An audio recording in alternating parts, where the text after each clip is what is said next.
different places.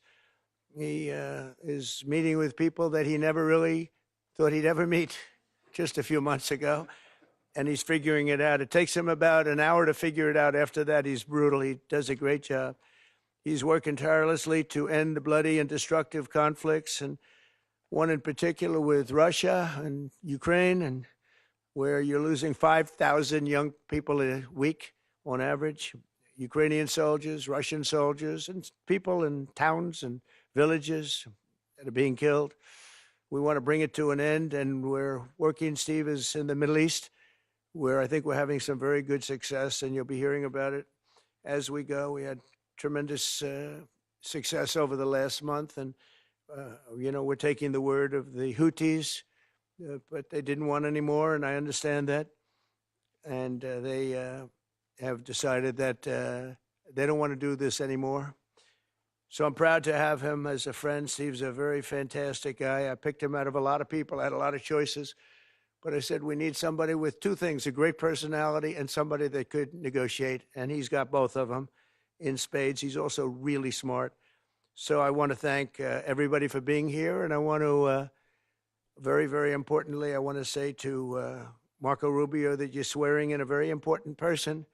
And Steve reports to Marco. I said, Steve, you better do a good job of Marco. He will fire you so violently, you have no idea. But Marco, if you could administer the oath. Thank you very much, Marco. Thank you, Steve.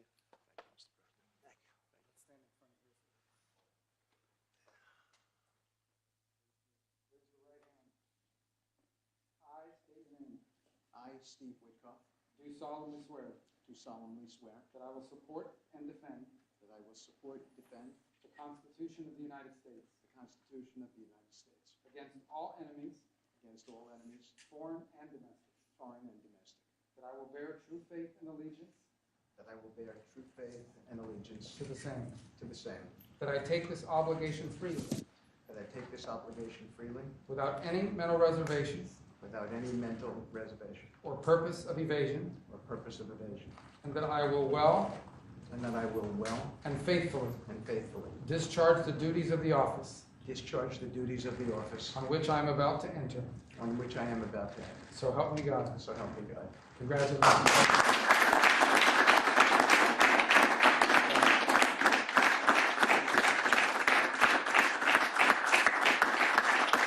Do you have any, good job. Thank you, Marco. Any questions for Steve? Mr. President, do you have any reaction to the attacks between India and Pakistan? No, it's a shame. We just heard about it just as we were walking in the doors of the Oval. Just heard about it. I guess people knew something was going to happen based on a little bit of the past. They've been fighting for a long time. They've been fighting for many, many decades and centuries, actually, if you really think about it.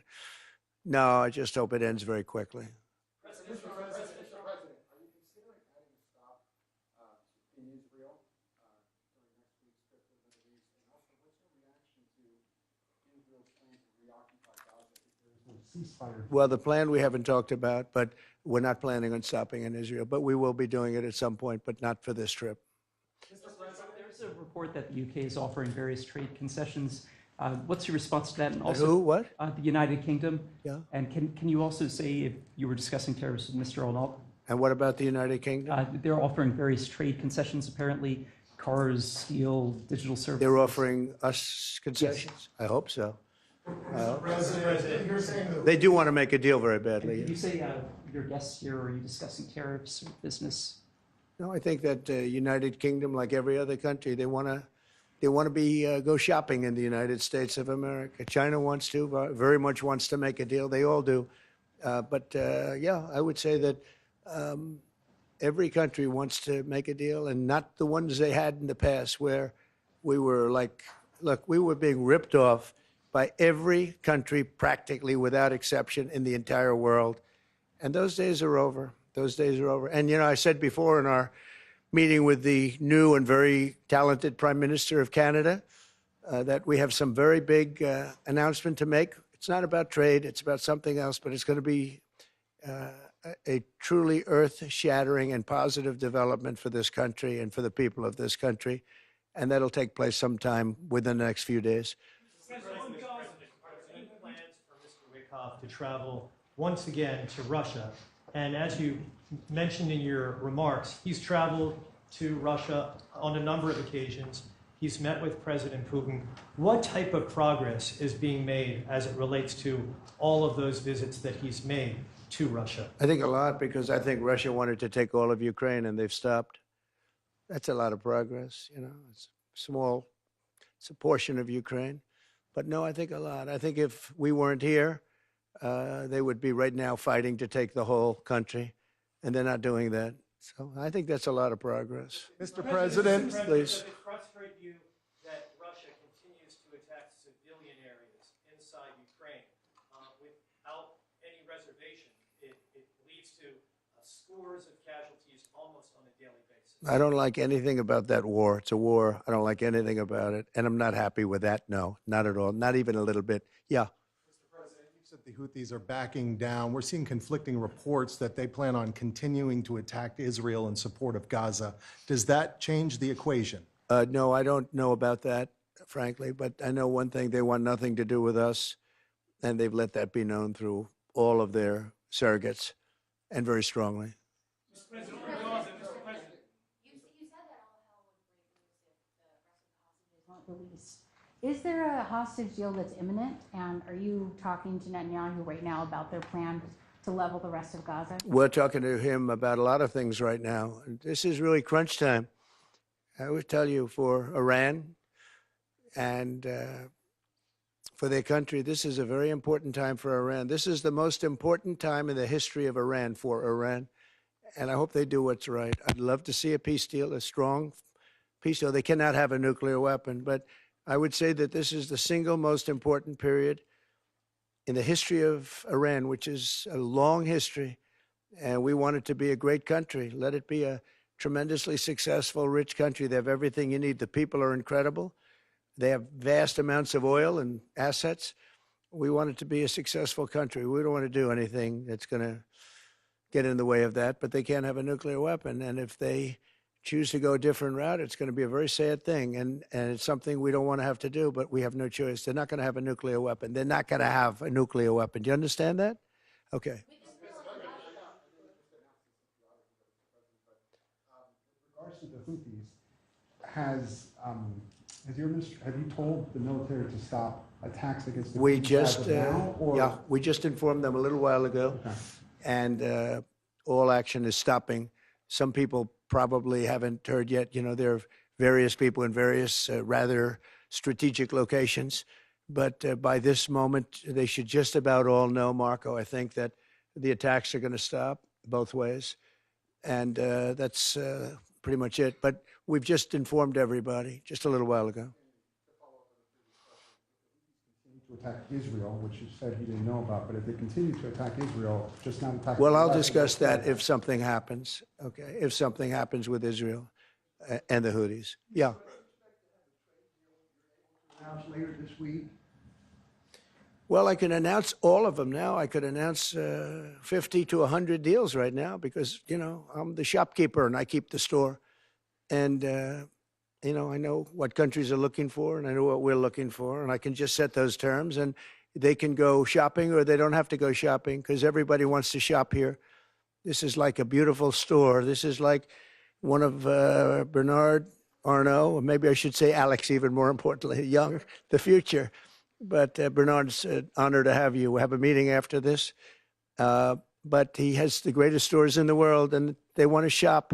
Our country is the greatest store in the world of that kind, and everybody wants a piece of it. And they took advantage of us for years because we allowed presidents. Our presidents allowed it to happen. You know, I don't blame China, and I don't blame Vietnam, and I could name every single country all the way up and down the line, South Korea. Every single country took advantage of us without exception. Japan, these are friends of mine, but they took advantage of this country. They ripped off our country, selling us millions and millions of cars a year, and we sold them none. We weren't allowed to sell them a car. They took advantage of us. I don't blame them. I blame the people that sat behind that desk that allowed it to happen, but I don't allow it to happen. I didn't in the first term, but this is a much stronger position because we We had the greatest economy in history in our first term. Stock market was up 88%, and we had numbers much better than that.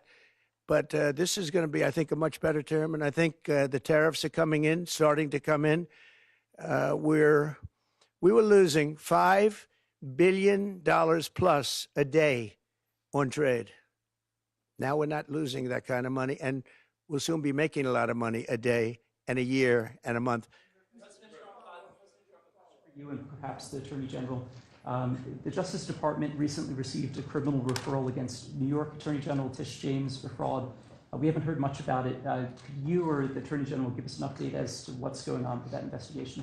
Well, I don't want to get involved in something that Pamela is involved with. If you'd like to say something, Pam, or